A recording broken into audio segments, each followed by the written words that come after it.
Ela já chegou a 5,85 em 2024 e 60 em 2022 e agora está novamente em queda. Afinal, para onde é que vai o dólar, né? A moeda americana que tanto impacta as nossas vidas? Eu vou trazer para vocês nesse vídeo uma análise super completa para a gente entender se de fato chegou a hora ou não de comprar essa verdinha. E não importa se você quiser saber para comprar dólar, né, para viajar para Disney, para Nova York, para investir, o dólar inevitavelmente impacta a nossa vida de todas as formas. E você precisa se preparar e entender o que está acontecendo com a moeda americana. Então, se você quiser saber tudo e parar de ter essa dúvida, assista esse vídeo até o final, porque eu te garanto que você vai entender tudo sobre o dólar. Como está hoje a moeda americana? Vamos atualizar vocês antes de a gente continuar esse vídeo para vocês entenderem qual que é a situação. Hoje, dia 8 de abril de 2023, a gente está com o dólar negociado a R$ 5,06. Ele chegou até a ser negociado a R$ 4,97, né, por cerca de apenas 2 horas ali ao longo do pregão do dia 5 de fevereiro. Já esticou, foi para 5,30 e agora, né, voltou a cair para os R$ 5,06, né, bem próximo dessa marca aí icônica dos R$ 5. E agora eu vou ajudar vocês a entender, né, se ele de fato está mais fácil de cair para baixo de 5 ou de voltar para o patamar lá 5,30 ou até mais, como ele estava antes. Mas por que é tão importante a gente acompanhar a direção do dólar? Muita gente fala, Anderson, eu não invisto, eu não tô nem aí pro mercado, pra moeda, não quero nem saber de dólar. mas o dólar, ele impacta desde o bilionário, né, que está lá comprando o iate dele em Angra dos Reis, até você que está indo à padaria ali comprar o seu pão de cada dia. Se tem algum componente importado ou nas matérias-primas ou no maquinário utilizado para produzir esses itens, se o dólar aumenta, né, logicamente o custo para ter esses itens também aumenta, né, e o produtor, né, vai repassar isso para o preço final e vai ficar mais caro na hora que você for lá olhar na prateleira. Tá? Então, inevitavelmente, isso mostra o quanto que o dólar, né, acaba impactando as nossas vidas. E o que eu exemplifiquei para vocês aqui agora mostra também muito bem o quanto que um dólar comportado é vital para a gente ter um bom controle de inflação. Imagina o quanto seria a nossa inflação se nos próximos meses o dólar passasse aí para R$ 7,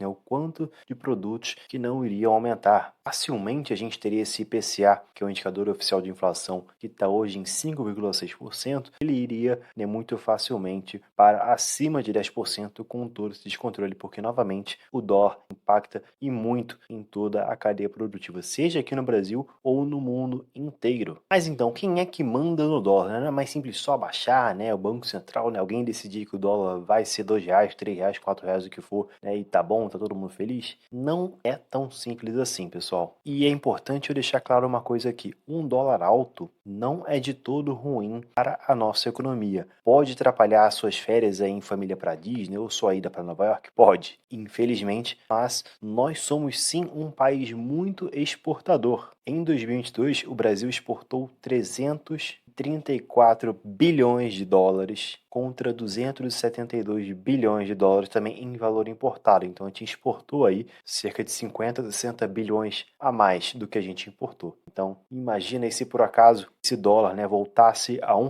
né, como muita gente sonha, que eu acredito que está aqui assistindo a esse vídeo. Isso impactaria drasticamente, né, esse valor de exportação. Né? Na hora que fosse converter os 334 bilhões de dólares, né, seriam 334 bilhões de reais, não multiplicado por 5, né, que dá mais de 1 trilhão de reais, aí, 1,5 trilhão quase, que a gente teria, né, por conta da cotação que poderia chegar ao dólar. Então, só para deixar claro, um dólar alto não é de todo ruim, certo? E como falei, por mais que o Banco Central aqui tenha artifícios para controlar de certa forma a nossa moeda, não é uma escolha única do Banco Central. São mais de 100 variáveis aí, para não falar mais, que determinam um comportamento do dólar, não só em relação ao real, mas em relação a todas as moedas do mundo, que eu vou agora falar para vocês, em resumo, né, 4 ou 5 itens principais aqui que a gente tem que influenciam, né, se o dólar está com 5,50, 4,50, 4,80, 5,10. Primeiro desses itens, balança comercial. Eu falei para vocês, tem a comparação entre o volume que o Brasil exporta e importa, né, a cada ano. Quanto mais ele exporta, é mais dólar também que entra aqui no nosso país, né, comprando o nosso real e por isso fortalece a nossa moeda. se a gente fosse um país muito mais importador do que exportador, provavelmente a moeda brasileira seria muito mais depreciada, porque a gente só estaria comprando, né, e não mandando, fazendo com que alguém comprasse também a nossa moeda. Segundo item, a gente falou já muito aqui de viagens, né? Então, gastos no exterior também influenciam bastante, né? O quanto que o gringo gasta aqui no nosso país, né? E o quanto que a gente gasta lá fora, né? Toda essa transação de comprar, vender dólar também influencia muito, ainda que em menor escala, mas influencia bastante. Terceiro item, perspectiva de crescimento e de inflação de cada país. A inflação influencia acabando um pouco mais na taxa de juros, que a gente também vai falar mais para frente, mas a perspectiva de crescimento também. Ninguém quer colocar dinheiro num país aí que está em recessão, né, que está caindo muito, então isso também afeta um pouco, né, o quanto que entra ou sai de dinheiro de cada país. O quarto item também que vale a gente mencionar aqui, que é o risco político. Se você está querendo investir num país aí que tem um risco político muito grande, como muitas vezes a gente tem aqui no Brasil, muitas vezes o investidor lá fora pode ficar um pouco mais cauteloso, né, diante das incertezas, né, sobre o que pode acontecer com o país e com a economia, né, isso impede ele de comprar nossa moeda. Mas o quinto e mais importante item, principalmente para o nosso curto prazo, é a diferença entre a taxa de juros americana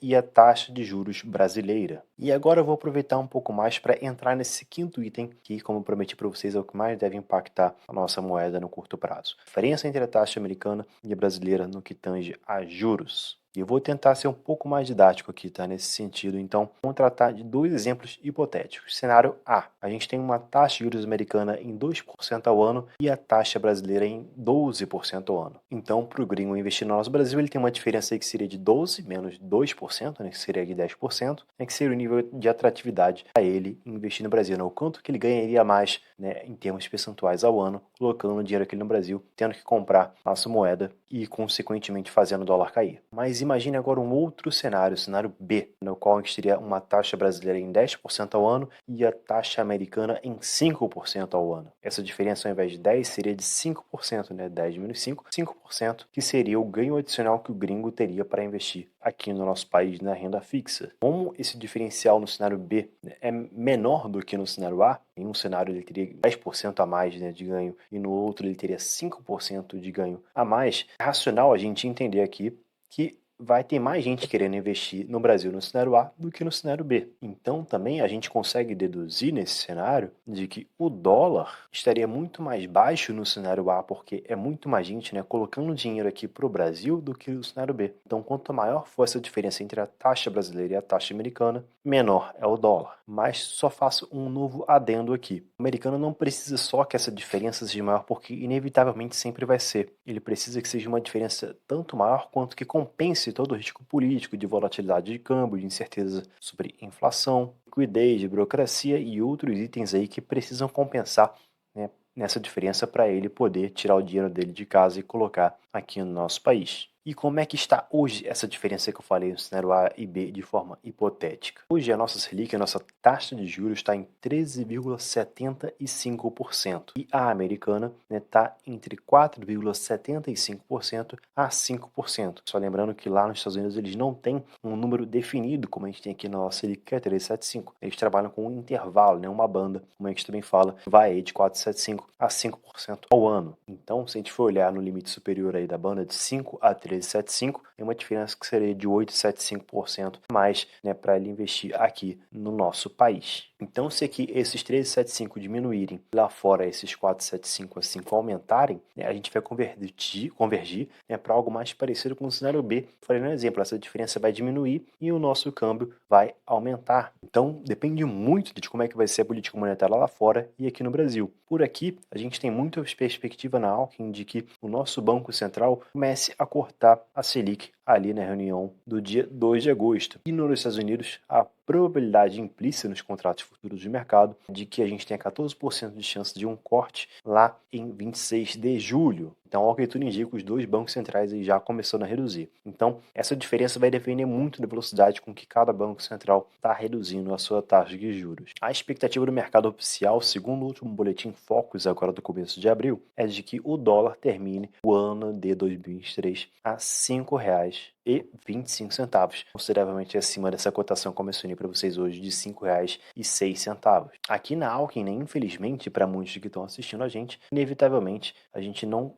consegue enxergar, diante das circunstâncias atuais, esse dólar sustentado abaixo de 5. A gente acha que é muito mais provável, talvez, o dólar ir para 5,50 do que para 4,50. Mas essa é a nossa visão aqui na Alckmin, né? Diante de toda a análise que a gente faz aí 360 dias por ano, 19 horas por dia, acompanhando todas essas variáveis para tentar entender. A gente pode estar errado? Pode. O dólar é a variável econômica e mais difícil de se prever, né? Diante de tantos fatores que eu mencionei para vocês que impactam. Então, a gente não consegue afirmar com certeza porque trata-se de um evento futuro. Então, como o dólar hoje está R$ 5,06, se você quer investir no exterior ou comprar dólares para sua viagem, esse pode sim ser um bom momento. Mas a melhor estratégia sempre vai ser você comprar de forma gradual. Nunca faça um aporte. Anderson, eu preciso comprar agora $10.000, eu vou fazer tudo hoje nessa cotação. Ainda que esteja atrativo, eu não acredito que seja a melhor estratégia. Vai ser muito difícil você acertar, né? E pode até ser um pouco mais perigoso fazer dessa forma. Até porque comprando de forma gradual você se protege tanto na alta quanto na baixa e acaba pegando ali um bom preço médio. Mas se você quiser investir na Bolsa Americana, né, eu vou deixar aqui um link super especial na descrição para você ter acesso às melhores recomendações de investimento em ações da Bolsa Americana. Então acessa agora esse link na descrição. Por hoje é isso. Espero muito que vocês tenham gostado. Não deixem de se inscrever nesse canal e até a próxima.